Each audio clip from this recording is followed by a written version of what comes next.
Record. All right. Okay, welcome back to Sneaker Impact News. I'm your host, Bryan, and my guests today are Maddie Kaufman and Amanda DiPerna from Debris Free Ocean. Amanda and Maddie, how you doing?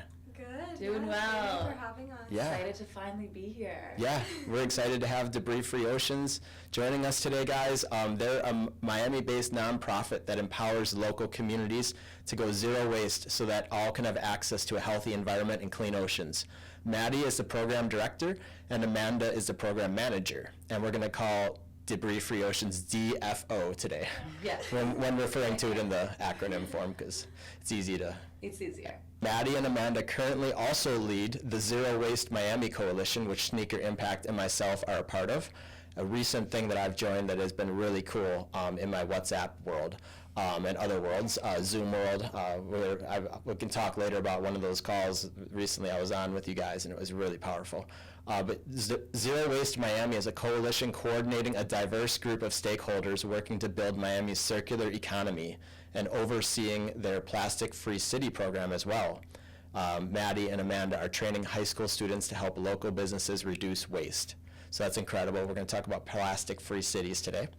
Maddie received her bachelor and master's in science in marine biology from the University of Miami, local, and she studied coral reef restoration. She now teaches tropical coastal restoration courses. It's dear to my heart. I love restoration.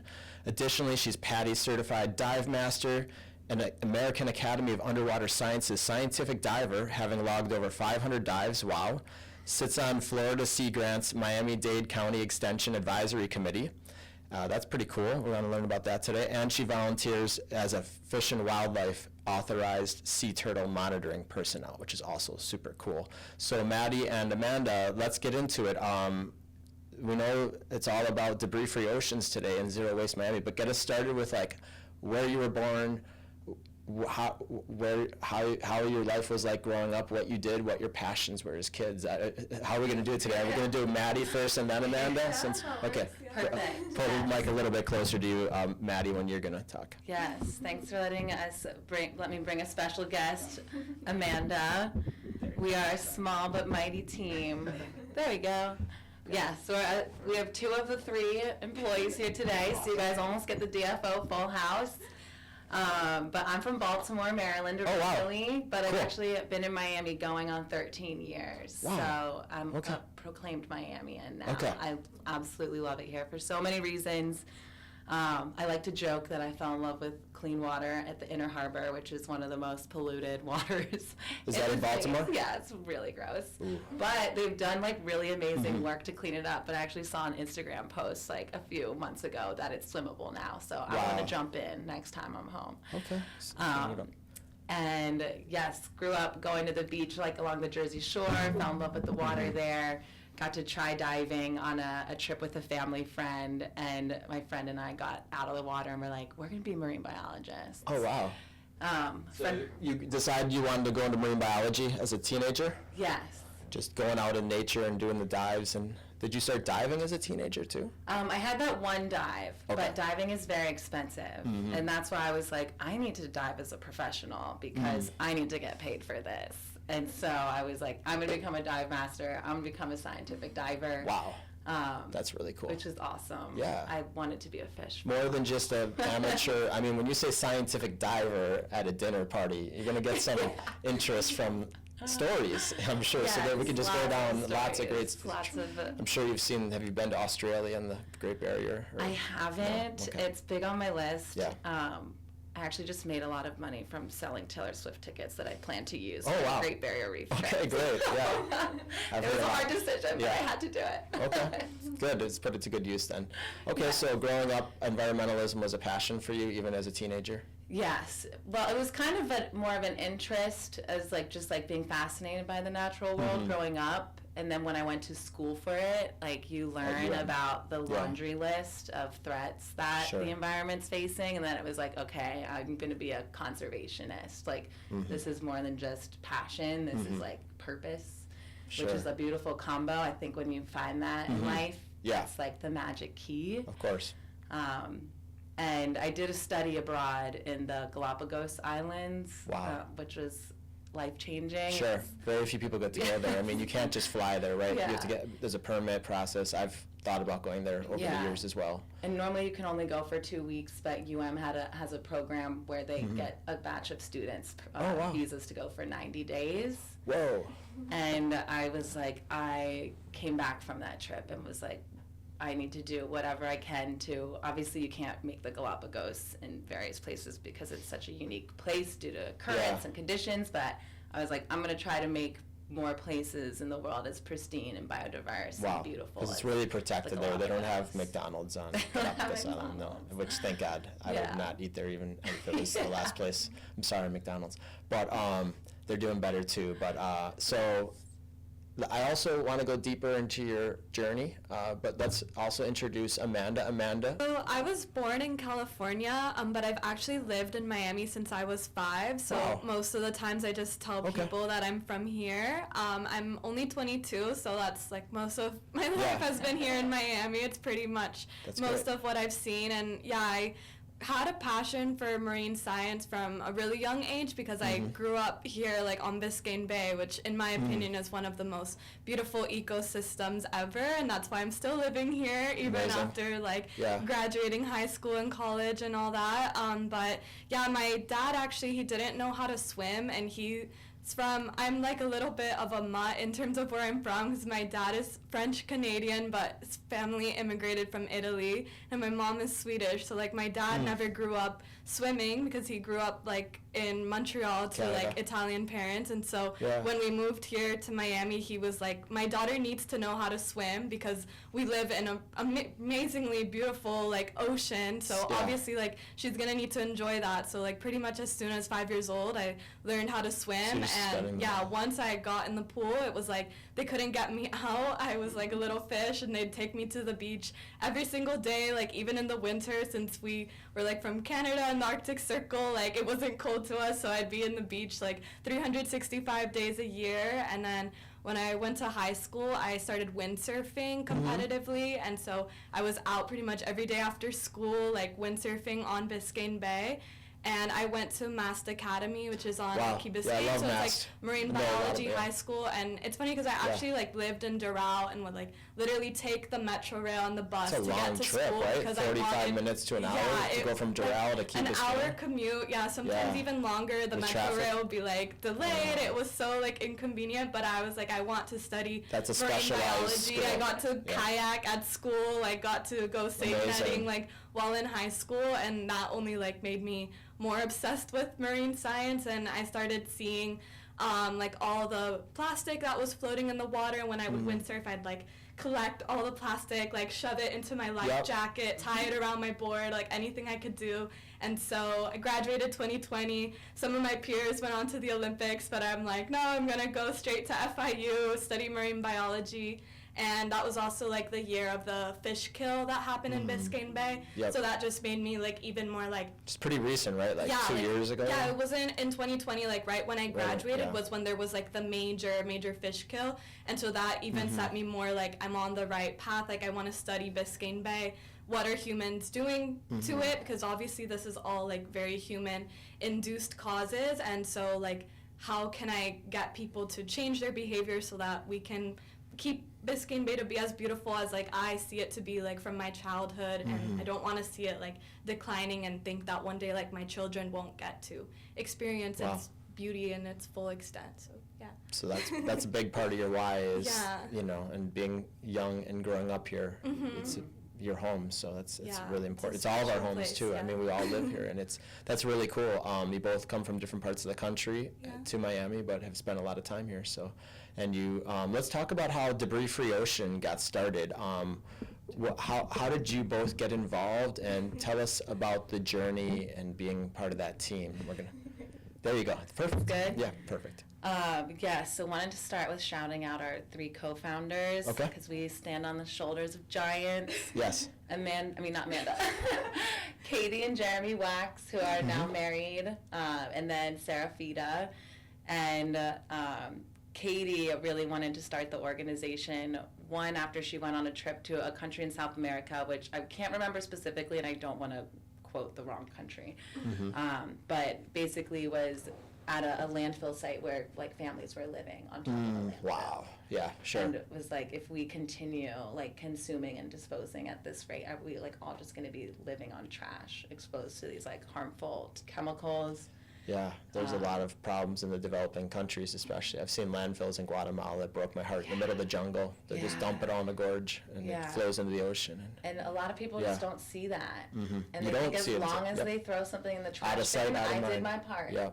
But it's like, where's that going? Or other countries in Asia that are dealing with huge amounts of pressure from population and waste. Yeah, we export there. So debris-free oceans, catch us up again. So the founders, Jeremy and Katie. Jeremy, Katie, And Wax, Sarah and then Fina. Sarah. Okay. And How did they get Sarah- it started, and how did you ladies get involved? Yeah, so Sarah and Katie met in law school. Okay. And knew this was something that they wanted to do, and we're kind of doing it informally. And then Jeremy's a businessman, and he was like, you need to make this an actual organization and Okay. acquire funding, because this has teeth and people care about it. They're already interested in it informally. Like, let's do this. So What year was that when they got started? 2014. Okay. Yes. It's going on 10 years now. Yeah. Going on 10 This is our 10-year years. anniversary. Yeah. Like around Earth Day Wow. was our It was our Yeah. birthday party. yeah. And you guys are 501c3 nonprofit? Yeah. Yeah. Okay, cool. And then I met the organization when I finished undergrad. I didn't really know what I wanted to do, if I wanted to go to grad school or not. I wanted to take a gap year, make some money, and was volunteering a bunch and went on a scuba cleanup with Debris Free Oceans. That was also a collaborative dive with the University of Miami's Rescue Reef program, where we planted corals on the first dive and then picked up trash on the second. We got like 250 pounds in just an hour with like our 20 volunteers. It's incredible. Like, it was an amazing day. We had so much fun, and I just was like, this is trash that like nobody sees because it's under the surface of the ocean. And even when it's like not under the surface of the ocean, a lot of times you can like look out on a beach and it looks clean, but once you have that trained eye, you're like, wow, this. So the trash you picked up that day was from the bottom? Yeah, it was reef? from the reef. Okay. Yeah, Like and buckets and just waste, just everything? What a was lot it? of like fishing debris, so like ropes, monofilament. I've heard the fishing old industry is trap. probably the number one, even more than like consumer. I heard that, I don't know, I read recently something that like Yeah, the it fishing, kind of- it depends shipping and on- fishing industries are the biggest polluters of the ocean, I guess. Yeah, like open ocean, you do find a lot of like majority like fishing and shipping on debris, and then more coastal, I feel like you find a lot of more like the consumer There you go. products. Yeah, I you're try right. to not point fingers No, because no. we all. I think what they mentioned was we're all they responsible. did a survey of like the patches, you know, and, Yeah. and they found that the majority of it was fishing. like, yeah, it was from Yeah. nets and stuff, which breaks your heart because the animals get caught up in that. But Yeah, and those industries rely on the health of the ocean, so they should have a vested interest. Yeah. And I think as you educate more, they start. They are. Some fishermen now are picking up trash because, like, 4Ocean we talked about with their Yeah. and I'm sure you guys have fishermen you're working with too. That Yeah. So continue with Debris Free Ocean, the formation. Yes. So then I You was met like, them on I a love dive, this. Yeah. Put me to work. I'll volunteer whenever. I'll write blogs, and became our unofficial outreach coordinator. Once I finished grad school, we had enough funding to bring me on part-time, and then I eventually was able to be brought on full-time, and then we continued, our programs just continued to grow, funding was coming in. Grants and And, everything. yeah. Excuse me. And Amanda has been working with us part-time for a little while, but became our official second full-time employee in September. So Congratulations. That's really recent. Yeah. and we have an amazing team. We always have undergraduate interns through a Chef Andrew Scholar program, so it isn't Wow. just us. Cool. And we have amazing regular volunteers that come out all the time and help out at events. But the it's been core really- team's fairly small. It sounds like the Yeah. three founders are still involved Yeah, extensively. yeah. And they do a lot of the planning as well. And then as a program manager or director, tell us what your role involves, Maddie. And Yeah. then we'll go to Amanda's role. Yeah, so we do a lot of the kind of on the ground, boots on the ground work, activating the community The to cleanups? empower, cleanups, working with businesses to help them reduce waste, now managing the Zero Waste Coalition that we'll talk about, delivering presentations in schools, managing our interns. where we like to train local college students to go and deliver those presentations, because it's really powerful when high school students hear from people closer in age to them and can see themselves in a leadership or educator's role. And yeah, it's been very cool to see it start up as this grassroots volunteer-run organization, and then gradually over time just naturally get support and funding. And we actually have like 4 grants come in this year, so we're That's kind huge. of like, You gotta always. we're exploring. Well, it's so important We're because like, how do we do it? we work with some nonprofits, and some unfortunately haven't made it because they just didn't have the time to dedicate. Maybe they were doing other things too, you know, like won't mention anything, but just I've heard stories where it's unfortunate where, you know, the nonprofit couldn't continue due to funding. It's hard. And they were operating 100% on volunteer power, and they couldn't do it after a year or 2 of just no funding. They had to just give it up. It's really hard. So, There was but honestly, you guys have 10 years like, now. maybe We're a talking year about ago. A 10 year years. I ago. think you guys might have made it. Yeah, I think we made it. People have heard of debris free. No, also living in Miami Beach I lived there until about 2 years ago. I moved to the city of Miami. I live very close to the bay, so it's very dear to me too. I swim in it and paddleboard, and I was cleaning up the little river recently where there's the manatees, which is right by our office here. But I lived in Miami Beach for about 16 years, from like 2007 or 8 to 2021. So I remember just seeing debris-free ocean everywhere. All the cool events in the town, yoga plus debris-free ocean, acai bowls plus debris under the mango tree. I went to your guys' cleanup at under the mango tree. Nice. And I think that was, if I had to guess, 2016. Yeah, and we cleaned up this area near Alton. It wasn't the ocean area. It was more of like we all spread out and like, hey, there's some side streets over here that let's just pick up garbage anywhere we can find it in the city.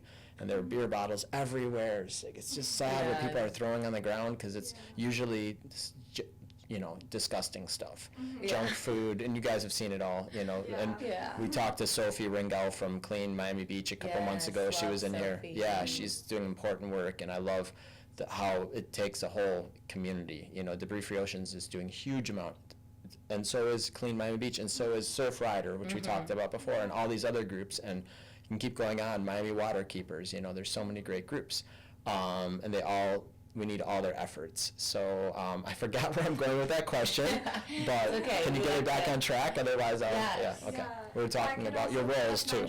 Your roles. So also. Yeah, just pull the face with it. So I started off with Debris Free Oceans actually as a Chef Andrew scholar. So when I was an undergrad, I was working as part of the program. Or FIU? I actually went to FIU, so go Panthers. And I studied marine biology, and I was volunteering with Surf Rider while I was also an undergrad, like doing my own plastic policy work. And literally everyone I knew started sending me like the posting of the Debris Free Oceans internship, and like, you need to do this. Like, this is perfect for you. Like, I don't see anyone else who could do this. So I was like, okay, I'm gonna apply. And then I met Maddie and Katie, and I'm like, yep, like they're who I want to sisters. be. Like, I can tell that you guys get along good. We went on a little tour, and I can feel the bubbly good energy in the house of like, positive. Let's say positive. Exactly. I was like, positive. this is the energy that I love. Like, this is what I want to do for the rest of my life. Passion. So I, finished off my undergrad, and I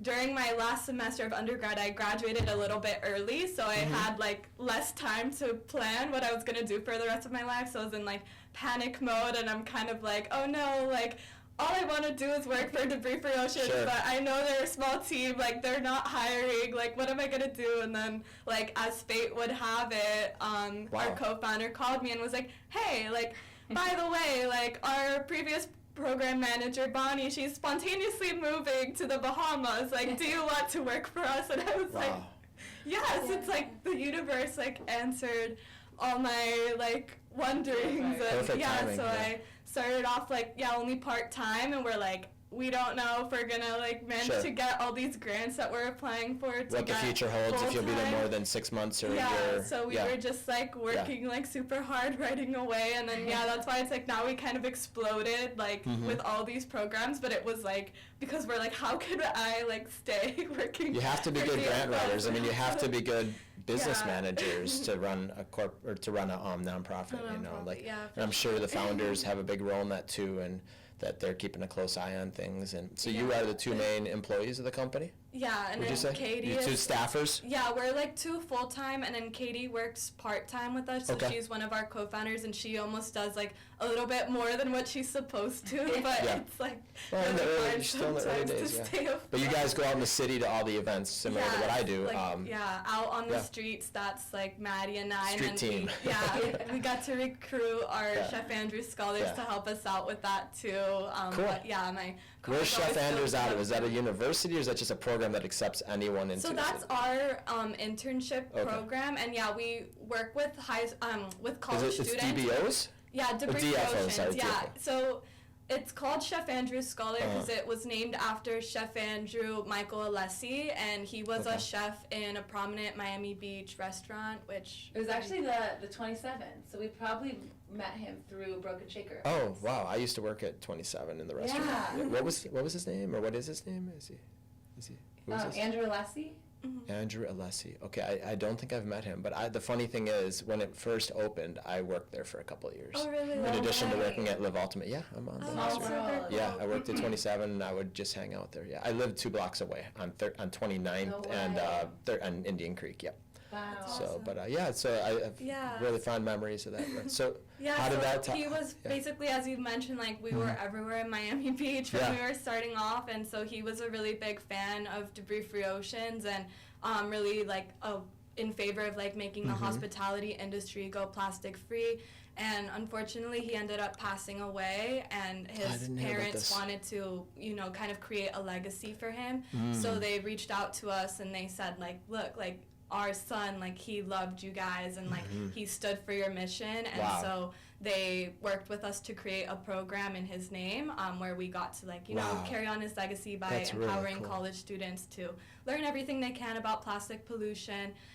Originally, even the program was, like, the scholars would work with like one local business to like help them reduce their plastic. Now we've kind of shifted it a little bit where that engagement is now like working on public policy. So working with like our local representatives to do like bigger, like large scale change of reducing single-use plastics. But yeah. So that's a big mandate of your mission. What is the exact mission of debris-free oceans?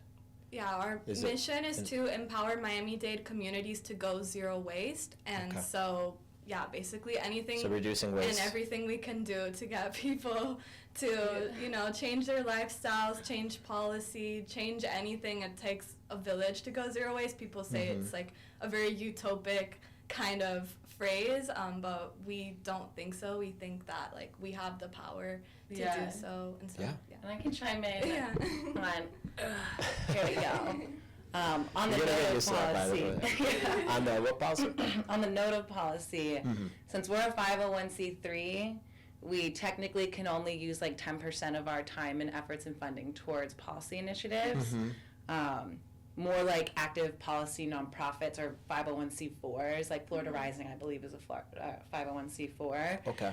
And so, we do as much as we can, but a lot of what we spend all of the other 90% of our time is like building the community awareness and like infrastructural capacity and cultural capacity to implement waste reduction strategies right now, what we can do right now, even within our unique, very challenging policy landscape, Okay. to show that it's possible, and then hopefully policy will also come from So when you that say social structure, change. is this like a master plan you present to the city or the government, or is this more done by citizens? How does it all come together? Like, I know you guys do a lot of ocean cleanups too, and then how does the framework work? That's where I'm Yeah. a little cloudy. How do you develop a framework that is lasting and that makes an impact? So with our cleanups, we really make sure that everyone who's trained to lead them talks about how it's not the solution and learns about what they can do going home once they return from that cleanup to change waste personally, how they engage in policy, and kind of educating them to engage in these longer lasting prevention strategies. Same goes with our education program where we go out and talk to students in schools. It's really towards raising that awareness of what they can do to be a part of the social movement. Okay. And then we kind of couple that with the infrastructural support where we really work to bring or raise awareness or help scale up the infrastructure that allows waste prevention to occur. So helping support the reuse and refill companies and technologies that are out there, composting systems, recycling systems. Wow. And I know this was probably like a few minutes ago now, but you're talking about how we're like very positive, like we're so pro positive reinforcement and optimism, because in the environmental space it's so easy to get doom and gloomy, shamey. I still shame sometimes. I've gotten Often. lectured, and I don't try to do it, but it's because people do say that sustainability is a privilege, I've heard people say, but I don't necessarily agree, because I'm going to be a little defensive about it and say that from what I've seen, the earth needs every single person that's going to be passionate about it as possible.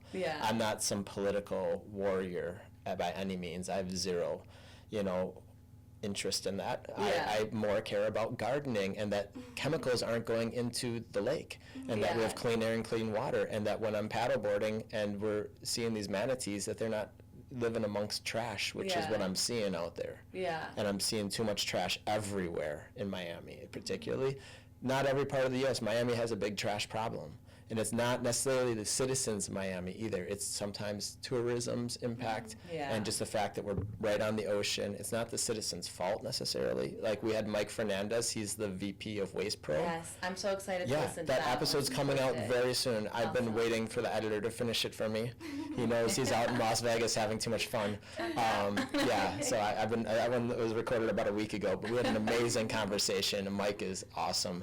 And he has a big challenge, they're building a new incinerator, and how can they do it environmentally responsible, and like, what's the placement of it? Like, there's a lot of big issues right now with waste, and even the companies that people are mad at, everyone's trying, and I think that it's just really hard. We have to work together, and that's why I think the positive mindset is so important, is because, we can't say, oh, Miami citizens are the worst because they create 10 pounds a day on average, and the national average is 4. Like, we're the worst. No, we're not the worst.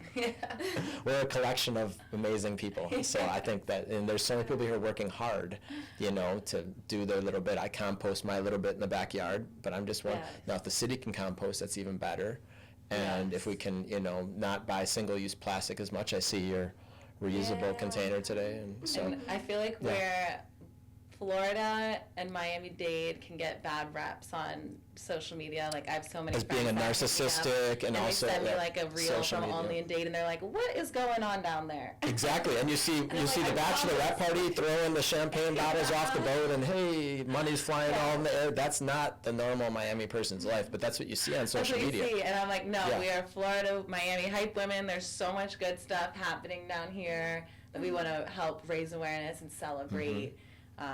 Reusapalooza's coming up this weekend. Are you guys going to be there? We are. You guys are going to be there too? Yeah. Nice. People can park at our parking lot. We negotiated it with the founder, Mo. Amazing. Because there's not a lot of parking on site, so you can actually park here at Sneaker Impact. Hopefully we'll get this episode out right away, but we will. We'll catch up. No, just kidding. And that's so Saturday at the Things Lab, right, with Susan. Yeah. That's great. So that's Zero Waste Miami. I know we don't have all the time in the world today, but I want to talk a little bit more about it, but then I want to move on to, I'm sorry, did I just say Zero Waste Miami? Yeah. Okay, are we ready to move on, or should we cover some more stuff in debris-free oceans? I think we're good on debris-free. But if we can talk about your mandate is education, raising awareness, and getting out there, and having a framework in place, and also doing these things in the community so people remember and then get involved. And exactly like the events you were describing, that's our whole MO. It's kind of meeting people where they are and bringing Miami's social scene, and combining. So it could be at a bar in Wynwood. Yeah, literally anything you would do in your day-to-day for fun in Miami will turn it into something sustainable and cool, and add a cleanup to it. We do yoga, also spin classes, literally anything that's fun. Cafes that give you food and stuff. Exactly, I know you've worked with Under the Mango and, Tree. All plastic free to show people it is possible. We just need to get the right players in the game, and then that's why kind of nice segue to Zero Waste Miami. How did that all get started? When did Zero Waste Miami? Because I joined that group. I found out about it in July, I want to say. Did I find out about it at the luncheon at the Biltmore? Did I find out about it? That's where I met Mo. Yeah, I think that's where I joined it. Yeah. Yes. There was a sustainability luncheon for the South Florida Hispanic Chamber of Commerce. Yes, And Green Visionaries Green Luncheon. Visionaries Luncheon. Yes, that was an awesome event. And Debris Free Oceans was there, right? Yes. Okay. Yes. So we went, but yeah, basically around this time a year ago, we were like, there's so many great people over 10 years of working and meeting nonprofits and meeting businesses and like meeting these circular economy providers.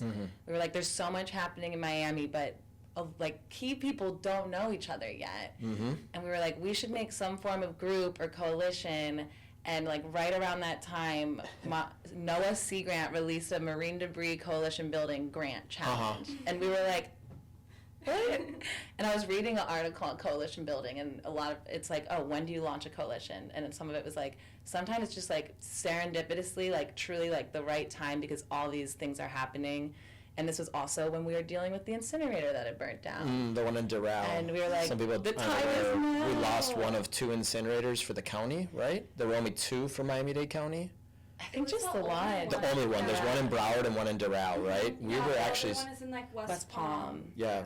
So And we were one, like, and there was a terrible fire that destroyed the one in Doral, right? yeah, 3-week fire. 3-week fire, and I remember reading about it online, but most people probably just went right past them because they didn't make a big deal out of it. Yeah. They're all like, this. And if you look up the videos, it's like very scary. Yeah. Looking at the content of like the smoke all around. Yeah, they the couldn't Doral. control it. It was a waste to energy location, which we actually worked with them with some of our recycled materials.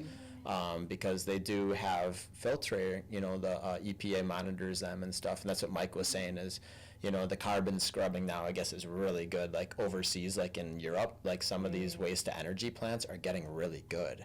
But that's what they're talking about with Florida, because like some people assume that it's going to just be like the worst thing, but it's really about let's find a better place for it than outside of the developmental boundary or whatever, and also right on the edge of the Everglades. Yeah. But we have to come up with a solution for our trash. We can't just ship it over. And right now it's leaving the county. But again, Zero Waste Miami, you started it a year ago. Yes. And you got it through a grant? You got the idea through a grant of when to start it? Did you get help getting it started? Because I know it's a WhatsApp group, but it's more than that. It's also a Google group. Yes. And it's a Zoom community. Yes. So tell us, like, in a nutshell, in an elevator pitch, if you met me in the elevator, how would you get me to join, knowing that I care about the planet? So my elevator pitch has not been perfected. But we're really a coalition working across sectors. We've got government representatives, businesses, schools, FIU, working on MDC, nonprofits, anyone working to catalyze partnerships to scale these like zero waste prevention solutions. And so what we're really hoping is like this can prevent the need to produce waste that would need to go into an incinerator. Because when you produce an incinerator, it needs a steady stream of waste to continue operating efficiently. I will say I'm not the professional at like what to do with the gazillion amounts of waste that we have right now. There is amazing AI technologies coming out where I'm like, it must make more sense sorting it, to like use those tech solutions to sort, to mine and use those for another purpose. Because once it's harmful ash, like, I don't know, what can you really do? Yeah, but I digress. It's tough. It's the rate. Like, I guess they're trying to keep up with the rate or something, and it can do a huge amount. But then again, it's like, do we really want this? What I had read, one more quick aside to it, it's to the whole incinerator point. It would be the largest one in the U.S. I don't know if you guys read that. Did you read that? I did read that. The largest one in the U.S. would be built in South Florida. Yeah. Wow. Like, we really need to study that and make sure what is the impact going to be. And we're the incineration capital. Zero Waste Miami. US. Okay, yes. So I see 106 members in your WhatsApp. Elevator pitch. Yeah, elevator pitch. So, and I also will say, before we launched the coalition, we hosted 3 Zoom meetings with the community to present the idea and get feedback. Because we just weren't sure. There's like the Biscayne Bay Marine Health Coalition, there's the Miami Climate Alliance, like there are a lot of coalitions out there. And so it's like, let's poll the community and make sure this is something people want and think would be useful, and what would they want to see. Okay, that's really smart to do like awesome. a research in advance of the final. Yes. And so we did a survey after those info meetings too to see what kind of communication channels people would want. And so we ended up launching a WhatsApp, a mailing list, and then a monthly Zoom series where we have guest speakers most of the time to present about a circular economy project that's happening down here. I was on the last one, which was my first one. That was October's. Plastic Free Restaurants, yeah. What was the gentleman's name? John. He was so educational. It was like 5 p.m. On a weeknight, or 6 p.m., 5 or 6. And I was multitasking, but I was very fascinated. I think I was cleaning my house. Nice. And I was getting ready to go for a run, but it was like my cats and me were hanging out. We're learning all about how schools and how restaurants, and he was using schools as a big case study, can get a grant. And their nonprofit writes checks if you're a school or a restaurant to purchase reusables. They buy reusable utensils and plates and supplies versus plastic, which makes sense. Yeah, and they are just sitting on a ton of money, ready to write checks. So getting this from the federal government, or where are we getting this from? Private foundations. Private foundations. I forget about that. That's probably where more money comes from than the government when it comes to environmental stewardship. Is probably from private funding, right? From individuals who care a lot and they're very wealthy, more than the government probably helps a little bit. Yeah, and we've been getting too many grants where we're like, we need more unrestricted funds. Yeah, because actually sometimes government grants can be difficult because you narrow now your scope of what you're able to work on. But if, a big environmental crisis happens, we can't just drop shift everything the funds, and shift our focus. So unrestricted funds are really helpful to allow us to, be more flexible in what we can do. But to finish the elevator pitch. Okay, back to the elevator. Yes. It's a long elevator ride. It's a long elevator pitch. So we have those comms. They're already working great. We connected Ultra Music Festival with this organization business application, Recreate Miami. This year they diverted 9 tons of wood materials from Ultra. That's documented. They're from this year's Tortuga Music Festival. From this year. Tortuga Music Festival, the composting company Renewable needed to fill volunteers to provide the composting at Tortuga, put in the chat, filled as volunteers. Wow. And so how many do they need for Tortuga? I would guess like 20 to 30 for like... It's a 3-day event. That's a big... For people that don't know, like Ultra Music Festival is the biggest in the world. It gets 50,000 attendees. I've never been because I'm claustrophobic. But I am a DJ and I do love house music, but I just never went. But it's something that a lot of people do, but it puts a tremendous pressure on the city. Yeah. It's the biggest music festival in the world. So if they're diverting waste because of this coalition, then you guys are on the right track. Yes. I got to shout out Vivian and Millie from Ultra Music Festival that actually do the implementation. That's good to see because we worry about that. I do watch it on YouTube a little bit, and you see all the kids partying, and you just hope that, and there's a lot of plastic water bottles, but they're probably changing slightly on the menu, right? They got water refill, and they use plastic-free food vendors. Plastic-free food vendors? Wow. Yeah, they're working on getting the bottles out. Bayfront Park. It's right 20 feet from the bay. They actually had 32 sustainability initiatives last year. Wow. So they got an international award for sustainable. That's incredible. So they're well, they probably care a lot too, because I don't know, but the parent company, but didn't start in Miami Beach originally? Was that the first one ever in 1990s? This is gonna go back before you were born, Amanda. I honestly. I heard from my friends who are longtime DJs. It started over by Nikki Beach. Okay. And Lummis Park or Nikki Beach. It was very small, and then it grew. It was Miami Music. I'm gonna get it wrong. It was Winter Music Conference, and then it changed into But now it's this giant global event with all over the world, and but starting in Miami, or if it did start here, they know that Miami is ground zero. It literally is. My older brother is a geology master's. I think he got his professor. He's geology. I'm gonna get it wrong, but he lives in Wisconsin. He's like, Bryan, you live in the craziest place in the world. He's like, I can't believe you live. He's been telling me for 20 years that it's gonna be underwater, and I'm an environmentalist too, but we're not underwater yet, but we could be in the next 20 or 30 years if something bad especially escalates. Plus the trend we're on is terrible. And we're at ground zero because we're going to be the most affected city, along with New Orleans, maybe, in the entire U.S. Miami is ground zero. Yeah. So that's why your mission, I believe, is so important. It would be important in Cleveland, too. But and waste is a huge waste and single-use plastics. I'm proud to be part of the group, to be honest. I'm not in many WhatsApp groups, but no, you already got me in the group. I mean, I can show people. I'm in the Wait, but there's more. There's more. Okay. So one, using those platforms to meet each other and find people you want to work with. You can use the mailing list and WhatsApp to recruit volunteers and put in asks. Oh, wow. And then you can also use it to share about upcoming events. So it's a community shared resource. It's not If you find new life or something, I saw someone was looking for where to dispose of a tire the other day. Oh, yeah. And no one had a specific company, but one woman called her friend that works at a tire shop who said they can coordinate sending it to a place that'll repurpose it into turf.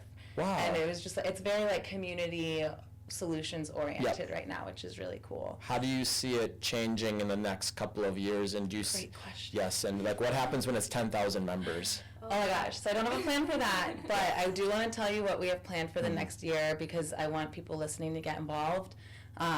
With this funding, basically we're operating off of startup funds for the last couple months. We put in our grant application and we're like, please let it come in. Let's use these startup funds to keep up these these loose channels. But finally we have this larger batch of funding and we're going to formalize the coalition. So next month we have 2 events where we're calling them framework building events, and we're going to co-develop our mission, vision, rules, decision-making processes, membership criteria. Okay. And so we'll have like a handbook where people, based on all that information, can apply and sign up to be like an official member at that point. Okay. So right now it's like informal. It's 100% free group that's volunteer powered right now because your main role is with Debris Free Oceans as the staff team. Yeah, we're like facilitating. And so in your free time and your fun time, you started this coalition, which has become a major group now in Miami. And now is it a nonprofit of its own, or is it loosely organized? It's loosely organized. Loosely So Debris organized. Free Oceans received the grant to allow us to do this work over the next year. So it's because there are some costs, and so tell, like, what are a couple of costs in a nutshell that people don't think about? Like, is it the paperwork and the filing fees, or is it the doing an event and we need to get some refreshments for people, or what is it mainly? So right now, getting started with the funds that we currently have are funding a workshop series next year, where there's going to be 4. The first one's going to be for zero waste service providers, so repair, refill, recycling, reuse, refill companies, people that offer that technology and service. And we're going to make these profiles based on where they operate, how much it costs, what do they promise, what have been major barriers in the past, what are the keys to success. And then the second workshop's going to be for these providers, and or for users. So that's anyone that wants to use these services, businesses, schools, event spaces. It's basically going to be the same thing. What are you looking for? What's your budget? What are hindrances you've encountered in the past and keys to success? So we can find pairs for potential projects. And then the third workshop will present that out to government and regulators to see what's the regulatory landscape we have to be aware of. Because unfortunately with reuse and refill, there's these fats, oils, and grease permits, fog permits that are required when you're washing things, and they're really expensive, and it takes a while to install the infrastructure to manage that. And so identifying these barriers and how we can address them and what government incentives, funding opportunities, investor opportunities there are. Is that a big part of the waste problem, is restaurants and the grease? Yeah, so because I know in Miami Beach, I used to run behind the restaurants and I would see how they dispose of it, and it always broke my heart because it's in these barrels and there's sometimes leaking. Yeah. It's just how do they dispose of it? Does it go into? People don't think about that when they go out to eat, that there's a lot of grease and waste that goes behind the building into some trash I know, area. and it's scary even just managing a tiny bit of grease in my house where you have to let it dry in the sink. I'm don't go out the drain. Yeah. How do restaurants get Yeah, cleaner? I will say that's not my area of expertise, but I do know that consulting companies sometimes will offer a cooking oil recycling service. So you'll have a partner in Zero Waste Miami that can help with that problem. Exactly. You'll have a restaurant. And we really are kind of focusing on, at least on Debris Free Ocean's end, the top items that we see on cleanups, which are these single-use plastic servicewares, so straws, cutlery, plates, bowls, cups, lids, bottles, caps, because that's what we really want to tackle preventing. And so that's working with restaurants, businesses, schools, venues, and what we really see the future is bringing the reuse economy here. So for example, in Seattle, they have this program called Reuse Seattle, and there are at least 7 service providers that have a washing, an industrial washing facility, and thousands of reusable cups and plates. Oh, wow. And they drop them off at venues and restaurants and schools, and they can use them, recollect them, similar to there would just be a bin for reusables in addition to trash. and the providers take that and wash it and take that burden off of the business that wants to implement reuse. Okay. And so we're really hoping we can bring the reuse economy here. We were talking about Cup Zero. Is this plastic-free cities too kind of a tie-in, or is this a little different? It's a little different. Okay. We were talking about plastic-free. We probably weren't talking for yourself. No, it's okay. I just wanted to know what section. Also, watch is an hour ahead. Don't look Plastic-free, yeah, I'm still adjusting too. We had time change a couple days ago. No, that's incredible. So there are many cities that are getting more green by using reusable materials, and they're setting up infrastructure to do the cleaning. So that, how does it work? You check it out, and then we rent it, and then you bring it back when you are ready to clean it, so someone else cleans it, or like a bigger. Yeah. Like if you're a big event, like your music festival. Yeah. So someone else would definitely do the cleaning. Mm-hmm. The system of checkout and tracking depends on the provider, where some do have technologies with QR codes that you check in and check out, and the deposit is either passed on to the consumer or to the event producers themselves. Okay. I know of some that don't have any tracking and just rely on really good education and awareness in big bins where it's clear, put this here. There are some that do the positive reinforcement instead of deposits, where if you return your cup and enter your information, you'll get entered into a raffle to win Taylor Swift tickets. Okay. So there are different systems you can use. I personally like the positive reinforcement, but because I want to win. So, because I saw that at great festivals like Art With Me. Have you heard of Art With Me? Yeah, we got to work with them a couple times. The Miami Mushroom Fest group I was a part of, and they had no plastic on their festival at Virginia Key. And I think it was Bye Bye Plastic or similar, where the cup said, "Don't just use me once and throw me away" or something. Yeah. And then it had educational quicks on it, and then it was. It's like, I'm worth more than one drink. And it's the dancing cup. Yes, so that's Cup Zero, and then our friends. And they're just slightly thicker plastic. That's shorter, whatever. Just they're thicker. Yes. You can tell it's not some super thousands cheap. of plastics from landfill.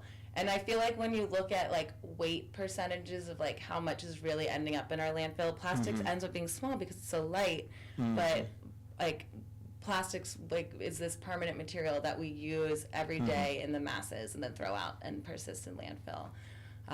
And so we love Cup Zero. They're actually a member of the coalition. And then our friends at Ascendant Sustainable Events, they were the ones that looped in Cup Zero to Art With Me, and Ascendance is also part of the coalition too. Cool. Which is, we have a really cool So there's been a lot of organizations, it sounds like, in the last 5 to 10 years in Miami that have been really supportive of trying to reduce waste. It seems like everywhere you look, in Wynwood at great, music events, Club Space has reduced their waste. We had Yadira Diaz, Yadira from Greatable. She's part of the Zero Waste. Yeah, she's in the Zero Waste channel, and she's doing so much as well. All these people are working together to help. And in Miami, and you're seeing Surfrider, which we gave a shout out to earlier, and just all these great organizations that care about Miami's future. So it's really great. I mean, Miami, again, we get this reputation as a party city. But I'm trying to tell people when I visit different parts of the U.S., I'm actually, I'm a runner. I know a lot of people that are also really healthy in Miami that don't drink or party, or if they do, it's mindful. And also there's a lot of people there that care about gardening or care about the oceans because they're out, on the ocean all the time. We are right here on the ocean. So we get a lot of people that just care about, I think, protecting the oceans. It really is happening. Last year, University of Miami Have you seen, you feel in the last 10 years, it seems like it's really increased. Yeah. The amount of attention. 2 or 3 since, We have Ozzy working at the University of Miami. Oh, yeah? They provide reusable to-go containers. Ozzy, It's called Ozzy, or sometimes Ozzy. I'm not totally sure. Okay. OZZI. OZZI. I haven't heard of it. Tell us about it. And they provide reusable containers at University of Miami dining halls. So students can go and get their meals in these containers, go back to their dorms, go back to wherever they want to sit, return it to a little kiosk. It gets washed and reused. That's huge. And they're doing that this year at FIU through a program called Reuse Pass, which is through Grubhub. And so we're seeing the reuse implemented at scale throughout these large local universities. That's new. You wouldn't have seen that 5 or 10 years ago, would you have? Even I just graduated a year ago, and that didn't exist when I was in school. And I'm I'm happy. They don't put this on the news. This needs to be on the news. I know it should be on the news. We'll work on more successors. I know the balloon ban was in the news. Were you guys a part of that discussion? Did you get involved? Oh, balloon ban. The state. I don't know what I thought you said, balloon man. I was like, who's the balloon man? No, as we know, the Miami Beach especially. Yeah, education to definitely support that being passed. Told everyone, like, call your representatives. So that was a big win. Do you guys do you go to Tallahassee sometimes, or do you get involved with that type of politics? Yeah, we both each done like 1 or 2 trips, and then we've also both each done like 1 trip to DC.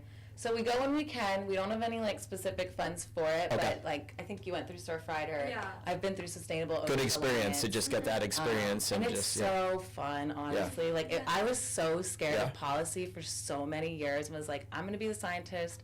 I'll give the information to you, and then I was like, I think I need to, be more involved and help support this policy to like be a part of the change I want to see, and started like doing the public comments and was like, this is so easy and honestly so fun to like get up there and just be like, hey, this is what I care about.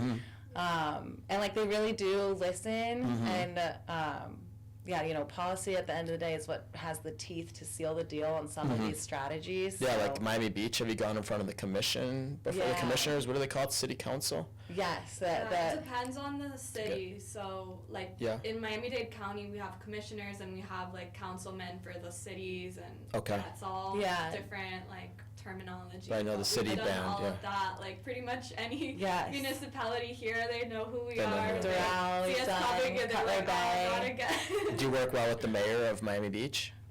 The current mayor? I forgot his name. We haven't recently. We used to work with Dan Gelber, and then we got funded to help launch their plastic-free MB program, and then did it for 2 years. There was like a pause where there wasn't funding, and we're actually about to launch a new grant program supporting plastic-free MB. So hopefully. Are you a citywide organization? Are you based in Miami Beach? Countywide. Countywide. So we're like kind of target all of Miami-Dade County, which is humongous. So we're pretty much anywhere that we I guess I just thought of you as Miami Beach because I live there and saw you doing a lot of events out there. And so originally we were like more focused in Miami Beach because that's where like our co-founders were living, but then they moved over to the Grove, and we were kind of like the Grove was like our little central hub, but like we kind of literally the beaches get a big impact, but the whole city needs help. Yeah, and like so for plastic-free cities, can talk about it briefly, but part of that grant that we got, the focus was to target cities located along the Miami River and to target groups of students that might not necessarily get as much environmental education as people living directly on Miami Beach, because Miami Beach, you see the ocean right there. Yeah, and it's a lot of tourists and very wealthy people versus like you don't get that exposure. Like some students might not even have ever been to the beach because it's just big issue that a lot of people don't talk about. Is many of the people that can't afford, or their families are struggling, that live in Miami, have never been to Miami Beach, or that might be from a more challenged community where their family just doesn't do that because they're struggling. Or they don't have that in their background. It's exactly. Like, Miami Beach is definitely a privileged community, but it's also the community that's getting hit with like a lot of the impact from all the people and all the businesses that are. And I feel like it's construction. They have the resources to pilot some of these new solutions True. and test them out. And then hopefully once we figure out what works and hopefully it's more scaled, it can be more affordable for some of the other areas that might need it. Yeah, and so in plastic-free cities, we started off in the city of Hialeah, then made our way over to the city of Doral, and then we just finished off our last cohorts in the city of Miami, where we did like Little Havana area. And our goal was that we would work with the high school students, and then we'd go within like a mile radius of their own high school, so it was all like walking distance.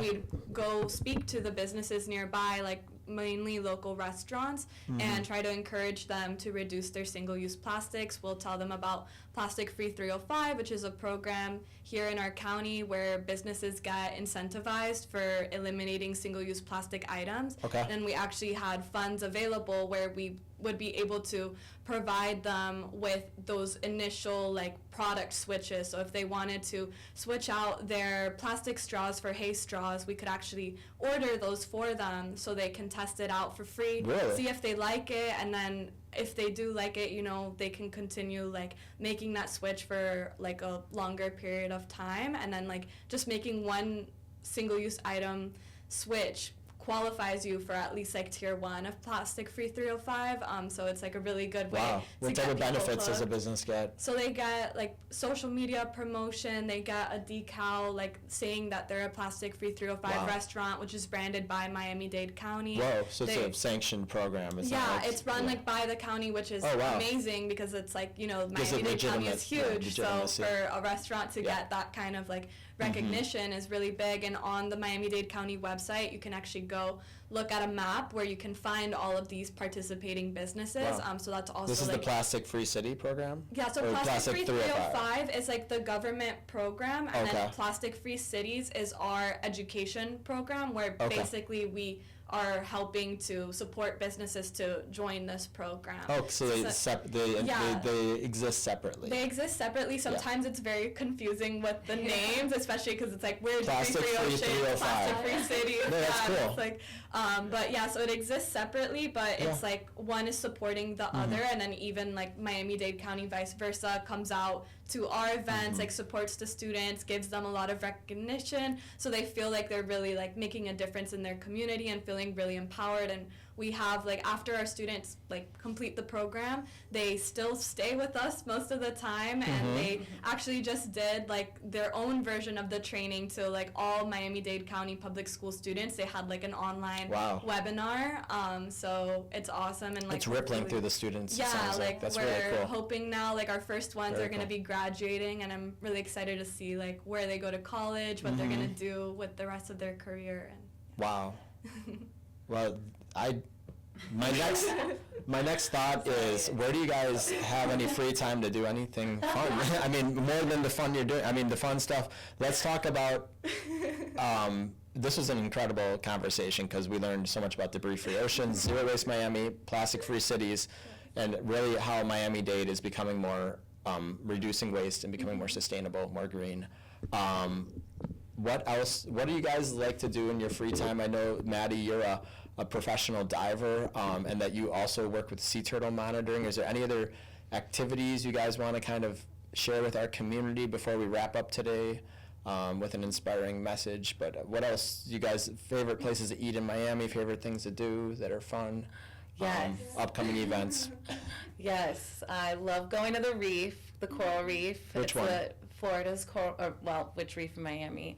Because I know there's one off of South Beach. It's hidden, right? Yeah, so honestly, that's that's like- amazing that's a because you hidden. can access that from shore. But You don't have to spend how far is it? Like 200 meters or so? less than 200 meters. than 200. Probably like even maybe less than 100 yards. But it's not well known. I only learned about it in the last year. Yeah, me too. Yeah. I actually went out and dove it when Louis Aguirre did a feature. Yeah, I think I learned about it through Louis Aguirre and through the newspaper, or through Yes. the local Dave 10. and Patrick. There was Urban some Paradise South Beach Guild. divers They're the- that kind of kept it as a hidden secret. Yes. So there's some good coral out there. Is there fish too?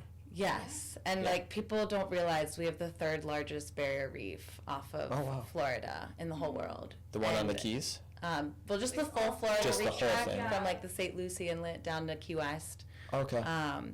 And it's beautiful, and our reefs are struggling. Mm-hmm. I'm very optimistic. There's a lot of cool restoration technologies. That's a whole nother podcast. The transplanting, I've seen though, the UM, and you've been involved with that, Yeah. it sounds like, where you take the little babies and you harness them Yes. onto the... Y'all should definitely do that. That's a whole other podcast, but our reefs really are struggling, so Mm-hmm. you should go see them and like enjoy this treasure Mm-hmm. that is off of our coastline. I've been to John Penny Camp myself, but I haven't been to many Nice. places that are... I haven't done the diving yet, I've only snorkeled.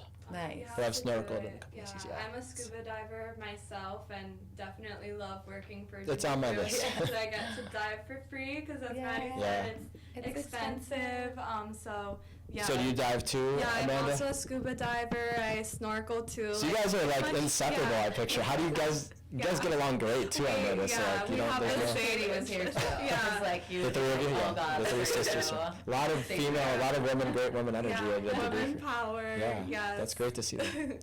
But yeah, definitely like anything that brings me out onto the water, I'm there for. Also love going like sluice logging in the Everglades and love spreading awareness on that. Because What is that? So you literally just go get wet and dirty in the swamp, go visit like the cypress domes in the Florida Everglades. Do you wear waders or something? No, you just need to wear like, you know, sneakers that you don't mind like getting dirty. And yeah. So you don't even get that, it's not as crazy as it might sound. No, like, because I know it's there's like pythons out beautiful there, fresh water, like it's super clear, you can see like, it's like so trails, far you from just go on ahead a of you. little, Yeah, okay. just trails. You Just can hiking, tromping around in the woods down here. It's amazing. And so yeah, I love doing that, like hiking, like seeing Florida's like beautiful nature. Like a lot of people like only see the developed part of Miami, but we're the only city in the world that has, or in the United States, I guess, that has 2 national parks.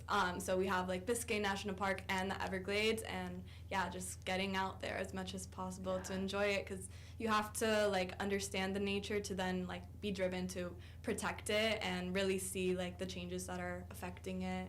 So yeah. How did you guys hear about Sneaker Impact? I have a guess, but I want to hear your answer. Yes, well, I'm pretty sure I like first met Mo at that South Florida Hispanic Chamber of Commerce Green Visionaries Luncheon. Had a long name. Which was crazy because I should have known Mo for years, and that's why the Zero Waste Miami Coalition is so beautiful. Yeah, I asked him to join the group. I was like, Mo, you got to join this group. And then I think he was like, how do I join? And I think I sent him the link, and then he's like, I'm in. And then I was like, yes. Because like that's exactly what we need. Is he might not have met, or he might have known some of those people, but it's such a great way to stay connected. Yes, and this It's a hasn't daily come thing. up in our like gazillion things that we've talked about. Feel free to like cut anything out. No. But we used to do an eco fashion show, and we love like highlighting sustainable textiles and fashion, because that's like a huge other world realm of waste reduction that needs to be addressed. So yeah, we're really stoked to be connected. Awesome. And be on this. So we're going to go on a tour next. Yeah, we're going to wrap it up pretty soon. You're going to get to go on a tour and see the grinding program, and we would love to be involved in any of the events you guys have coming up for fashion or for awareness. That's what our mission is too, is raise awareness, number one. Like our founder always says, raise awareness. Our competition is a landfill. Like it's very simple. I love We're that. raising awareness everywhere we go, because people don't know what happens to their shoes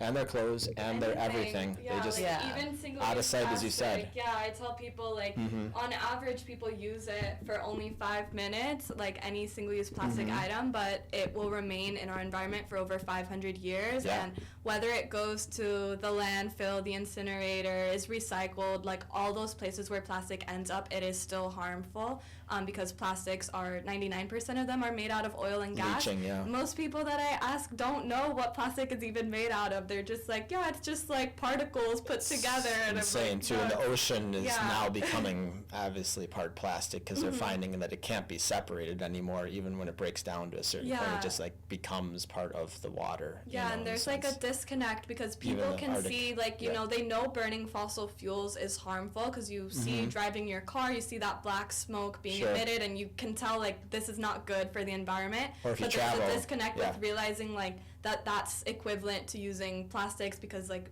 2 plastic Sure. production facilities is equal to 800,000 cars on the road. So it's like need to get people to Wow. like realize that those are 2 very much the same thing, and that like the plastics industry and the oil industry are pretty much the same thing too, and like that's why reduction is so We all have an important. impact. Yeah. I think that's something someone part of Sneaker Impact recently told me, is every single person on the world has a impact on.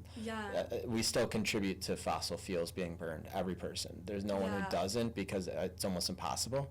So that's why we also need to be really kind to each other. But reducing is so huge, and awareness, because most people don't think about it in their average day. Like, the trash just goes out to the trash bin, you know what I mean? And it just, they don't think about it, because they have a lot of other responsibilities, being a mom or dad, a job, you know, like paying the bills, and just also their health, and there's so many other things, their family, that can collide for with sure. the necessity of needs, you know, they might not even have a home. And so it's tragic, but the earth, you know, our founder says, and I agree, there's no planet B. For sure. And so we need to do a better job. I mean, we were even talking about apparel beforehand, how it breaks down and can add, microplastics into the, sewage system, I believe, through, washing your clothes. Yeah, it's I didn't know that until the last year, and I'm an environmental scientist. I didn't, and someone told me polyester breaks down in the wash. You always have to do your own research. I mean, verify everything is what I always say too. Do your own research. And I went on to Google, and yes, polyester breaks down every single time, and certain cleaners you're using can impact everything. I mean, the things you're putting on your lawn. It's so much. The things you're putting on your lawn is very important. I'm passionate about the lawn stuff because I'm a gardener, and in Wisconsin we had the chemical-free lawns everywhere, and people got into it because it protected the honeybees and the birds and the animals that use the grass. Instead of spraying it with Roundup and the chemical company comes in, they would have little signs they put up that said like pesticide-free lawn. So there's a lot of people who care. We just have to get more of a groundswell. And what Debris-Free Oceans and Zero Waste Miami is doing is bringing people together so that there's like this Google group and WhatsApp, and also just a platform that's not going to disappear within a year or two, that's building a foundation. And then people can be empowered through it, which is what I'm seeing. Because me being in this zero waste group, I'm learning a lot that I normally wouldn't learn. And it's in Miami or it's in California, like the person the other day, right? Yeah. So like you watch a lot of stuff on YouTube, but it's actually superior, I think, to be involved and to hear about it through, this is a local group of people making a change. Versus just like, oh, some documentary. Yes, there's so many problems in the planet. Every country has so many problems. But locally in Miami, you guys are making a huge impact. So I am grateful, and I'm really glad that we got to have you guys both on the podcast today. It was a surprise because I thought I just had Maddie and Special Amanda. guys. Yeah, so we got two. But ladies, I've been talking a lot. Do you want to any more thoughts about where your next couple of years are going to take you, your dreams and goals, and inspiring closing messages, I think, are appropriate at this point? Yeah. I just wanted to add to what you were saying, like my favorite quote that I always tell people, because they're like, how do you stay like so optimistic, like when you learn about all these things? And there's a quote that I wish I knew who to credit it to because it's literally my favorite, but it's that like we don't need one person doing everything perfectly, we need millions of people doing it imperfectly. So it's like you don't need to feel this huge burden on your shoulders that like you yourself need to solve the world's issues. It's like we just need to rally everyone we know, and if everyone does just like one thing and starts from there, that is good. It's what's gonna save our planet and save our oceans. And so I'll leave it at that because that's like my favorite and very dear to my heart. I love it. Thank you, Amanda. Yes, I actually also don't know who said that, but I love it. We should do some digging. And I guess my two things. One, I like to tell people, like, we've sent people to outer space. We can figure out our trash problems on Earth. We've only had plastics for like 0.001% of human existence. We used to live in a circular way. We just got to bring it back. And so I think people understanding that and using that for optimistic thinking is really important. And then I also like to tell people, like, make this fun and like choose your own adventure, because sustainability has a role in every space. So like if you're interested in fashion, find someone like Sneaker Impact to get involved with. In the marathons and running, there is a sustainability factor. The New York City Marathon just happened. How sustainable can it be as it has millions of people involved? Or music festivals. Yeah, like marathon-wise, the city of Paris, they actually, the Paris Marathon was completely plastic-free. And they were able to purchase like reusable cups. Incredible. And people were afraid of it being reusable cups because they said like people are gonna use that and people are gonna die from like these cups, and like that's like a ridiculous statement to think about, like why would that happen? And so the city of Paris, like they like they used their own funding to kind of make it work. Like the marathon organizers didn't have to pay anything to have these cups, and nobody died. It worked perfectly fine. And so it's like like events are changing,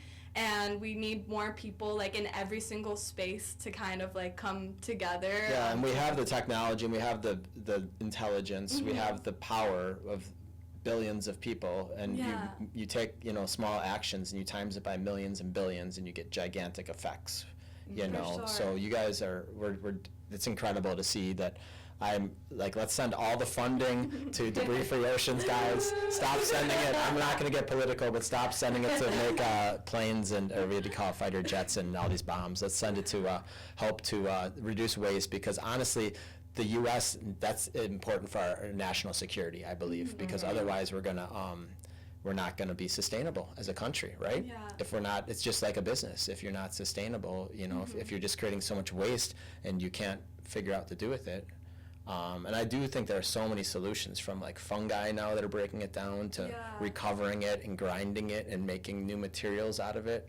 They can make like lumber out of like recovered plastic. Yeah, I just saw like seafood packaging being made out of fungi, which is crazy. Yeah, they're making a lot of packaging out of things like cactus and plants and fungi. I'm passionate about mushrooms. I got part of my background is mycology, and there's a lot of solutions in that world, like in the fungus kingdom and in also in just natural packaging in general, like that they're now, and we're starting to see. So let's keep up the grants, and let's any closing thoughts? I think we had a couple, but otherwise we're going to go for our tour, guys, and we'll where can they find you guys online? How do they get involved with Debris Free Oceans? Yeah, so our website is just www.debrisfreeoceans.org, and then our Instagram also just Debris Free Oceans.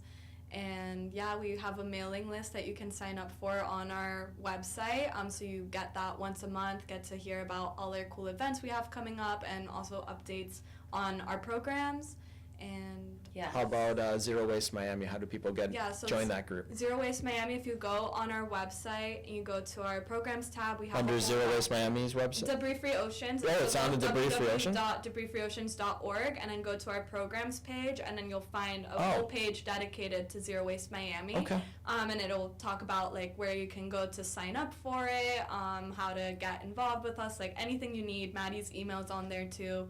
Go on to there, and I think even if you put like /Zero Waste Miami, it will take you there.